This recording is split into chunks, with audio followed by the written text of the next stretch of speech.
सूरत के पांडेसरा में duplicate hospital के बाद अब पुणे में मेडिकल इंस्टीट्यूट पकड़ा गया। दुकान में चल रहा था ये गोरख धंधा। सूरत शहर से डुप्लीकेट हॉस्पिटल के बाद एक डुप्लीकेट मेडिकल इंस्टीट्यूट पकड़ा गया है।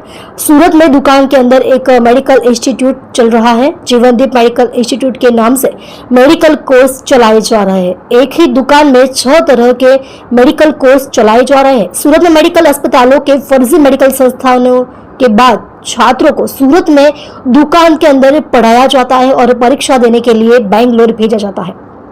गुजरात में ऐसे स्थानों को चलाने के लिए कोई कानून नहीं होने के बावजूद फर्जी संस्थान स्थापित किए गए हैं। चीट की गुजरात पैरामेडिकल काउंसिल स्टाफ से बातचीत की रिकॉर्डिंग भी सामने आई है। पैरामेडिकल काउंसिल के हेल्पलाइन नंबर पर भी स्वीकार किया गया कि ऐसा संस्थान गुजरात में नहीं चलाया जा सकता जो सूरत के पुणे पाटिया में ला सिटाडेल कमर्शियल कॉम्प्लेक्स में चलाया जा रहा है। फर्जी मेडिकल इंस्टीट्यूट में छात्रों से फीस भी वसूली जा रही है। छात्रों का एक वीडियो भी सामने आया है जिसमें वे स्वीकार कर रहे हैं कि वे बेंगलुरु परीक्षा देने जा रहे थे। गुजरात में जीएनएम यानी नर्सिंग के लिए मान्यता प्राप्त पाठ्यक्रम चलाने वाले संस्थानों की सूची में जीवनदीप मेडिकल इंस्टीट्यूट का कोई नाम नहीं है। आप देख रहे हो viral Gujarat news channel. Bureau chief Rajesh Patil के साथ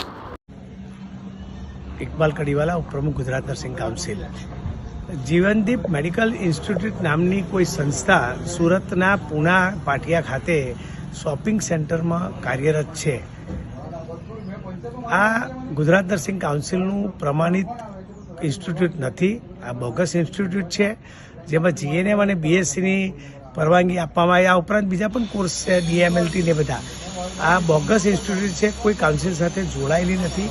તેથી સમાજને તો નુકસાન થાય પણ વિદ્યાર્થીઓના શિક્ષણ સાથે પણ ચેડા થઈ રહ્યા છે। વિદ્યાર્થીઓ સાથે છેતરપિંડી થઈ રહી છે। આદિવાસી વિદ્યાર્થીઓ અને ગરીબ વિદ્યાર્થીઓને છેતરવાનો જે બાલિશ પ્રયત્ન થઈ રહ્યો છે જેને હું ખંડન કરું છું અને આવી ઇન્સ્ટિટ્યૂટ તાત્કાલિક બંધ થવી જોઈએ, એની સામે પોલીસ કાર્યવાહી થવી જોઈએ અને પગલાં લેવા જોઈએ।